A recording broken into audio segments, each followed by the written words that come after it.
कि भाई भाई लड़े नहीं अभी, ये भी पेट में दर्द हो रहा था उनके। क्या नारायण बेनीवाल को जेर का घूंट पीना पड़ गया? मैं हनुमान बेनीवाल का वो सिपाही हूं। ज्योति जी कह रहे हैं कि विधानसभा में नाच बहुत करेंगे। अरे विधानसभा नाचने के लिए नहीं होती भाई। मैं तो इतना ही निवेदन कर रहा हूं। कुछ मीडिया के बंधु कल भी बातें कर रहे थे, आज अभी मैं बैठा था तब क्यों सर में जब भारतीय जनता पार्टी की नामांकन रैली में कुछ लोगों के पेट में यह भी दर्द हो रहा था कि भाई भाई लड़े नहीं अभी, ये भी पेट में दर्द हो रहा था उनके। कोई कह रहे थे, ज्योति जी का भी भाषण में सुन रहा था, क्या नारायण बेनीवाल को जेर का घूंट पीना पड़ गया। अरे तो जेर का जिन्होंने घूंट पिया वही तो महादेव बने, मैं तो नीलकंठ बन गया।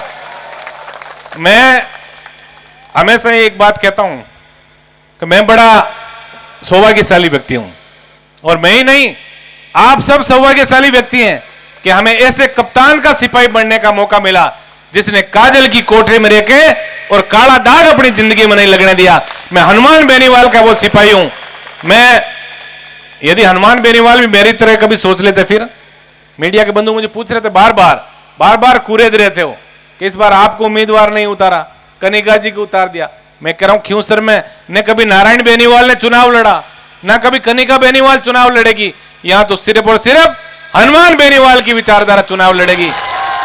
और युवा साथियों, बुजुर्गों का बड़ा आशीर्वाद है। मुझे पता है जब मेरी नामांकन रैली का कार्यक्रम इसी जगह जब हमने किया था, बंजर भूमि थी यहां, फिर विधानसभा में जब मुझे जाने का मौका मिला और हनुमान जी को मैंने कहा क्यों सर विधानसभा क्षेत्र जो बड़ा सिंचित विधानसभा क्षेत्र है, इसके अंदर मंडी की स्थापना होनी चाहिए। और हम दोनों भाइयों ने मिलकर आज आप देख रहे हो मंडी सजीव रूप मंडी ने धारण कर लिया, आज कृषि मंडी बन गई यहां। और अगली बार जब आप यहां आओगे तो निश्चित रूप से आपको ऐसा लगेगा कि यहाँ क्योंसर के अंदर स्वर्ग सा एहसास आप लोग करोगे। बीजेपी के जो नेता जो भाषण दे रहे हैं उनके पेट में कहीं ना कहीं ये चीज का दर्द है कि हनुमान बेनीवाल कभी सत्ता में नहीं रहा, लेकिन विकास जिस तरह से क्योंसर विधानसभा क्षेत्र के अंदर हुआ, नेताओं ने बहुत बात की, शिक्षा की बात की, समाजों को आगे बढ़ाने की बात की, लेकिन उन्होंने इंफ्रास्ट्रक्चर क्योंसर विधानसभा को वो कभी मुहैया नहीं करा सके। आज ये सही बात है। अभी एक पूर्व मंत्री जी भी भाषण दे रहे थे, अभी वर्तमान मंत्री जी भी भाषण दे रहे थे, कह रहे हनुमान बेनीवाल जी और उनके भाई ने क्योंसर के अंदर विकास नहीं किया। बिल्कुल सही बात है, क्योंकि जैसी दृष्टि होती है वैसी सृष्टि नजर आती है उसको। हम लोग गढ़ किले नहीं बना सके दोनों भाई, सही बात है। हमने बड़े विकास ये नहीं किए कि हमने हमारे खुद की कोई फैक्ट्रियां नहीं लगाई।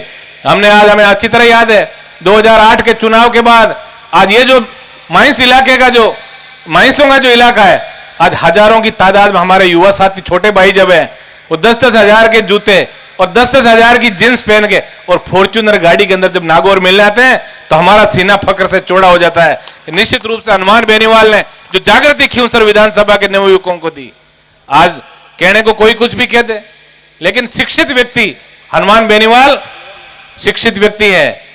राजस्थान विश्वविद्यालय की राजनीति करके और बहुत तीखी धार वाला व्यक्ति है जिसने सरकारों को झुकाने का काम किया। और निश्चित रूप से यदि आप किसी शिक्षित व्यक्ति को भेजोगे, मैं बातें बहुत सुन रहा था, भारतीय जनता पार्टी के हमारे उम्मीदवार है, वो भी कभी हमारी क्लास में बैठा करते थे, हनुमान जी मोने शिक्षा देते थे और हम सब एक ही क्लास में बैठे रहते थे।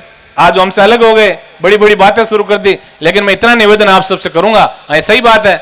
अब कहने को क्या है, ज्योति जी कह रहे हैं कि विधानसभा में नाच बहुत करेंगे। अरे विधानसभा नाचने के लिए नहीं होती भाई। अभी मेघ सिंह जी कह रहे थे ना कि नाचने में ही नाच लाट है। विधानसभा जहां देश प्रदेश की रीति नीति बनती है, अंग्रेजी में लंबे लंबे गजट नोटिफिकेशन आते हैं। एक बार मैं शिक्षा का बहुत बड़ा महत्व है राजनीति के अंदर, और राजनीति नहीं सृष्टि के अंदर भी शिक्षा का बहुत बड़ा महत्व है।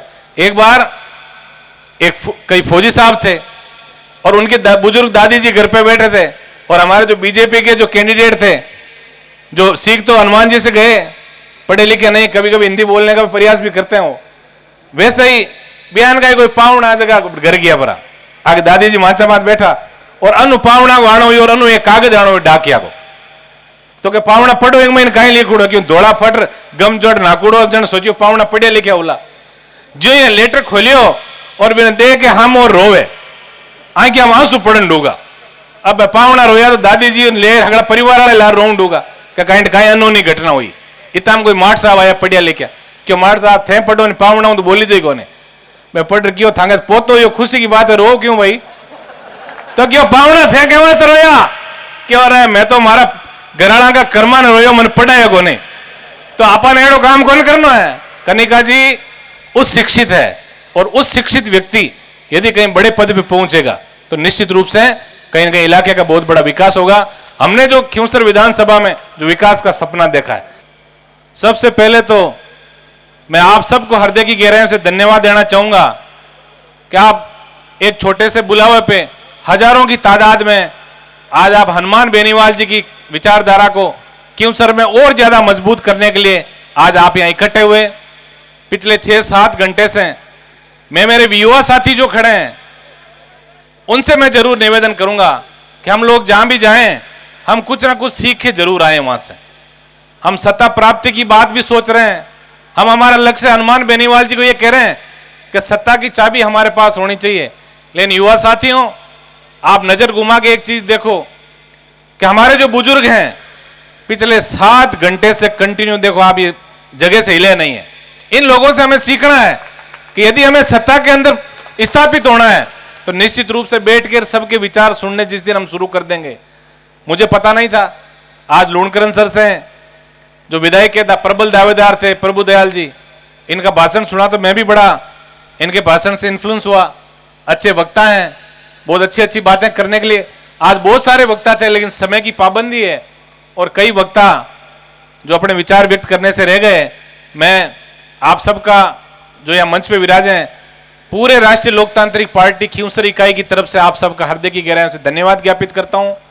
मैं युवा साथियों, आप लोग निश्चित रूप से यदि बुजुर्गों का आशीर्वाद लेके और सही दिशा के अंदर यदि अनुशासनात्मक तरीके से यदि हम आगे बढ़ेंगे तो निश्चित रूप से एक किसान के बेटे हनुमान बेनीवाल जी ने जो सपना राजस्थान की राजनीति के अंदर किसान कौम के स्वाभिमान का झंडा बुलंद करने का जो सपना देखा है, उस सपने के अंदर हम जरूर एक दिन कामयाब होंगे। आने वाला जो 13 तारीख का समय जो है, अब बहुत लंबा समय नहीं बचा हमारे पास। आज हमने नामांकन की बहुत विशाल रैली का आयोजन किया।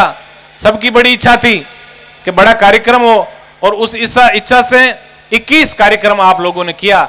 बड़ी भारी संख्या में आप लोग यहाँ पधारे कनिका जी को आशीर्वाद देने के लिए।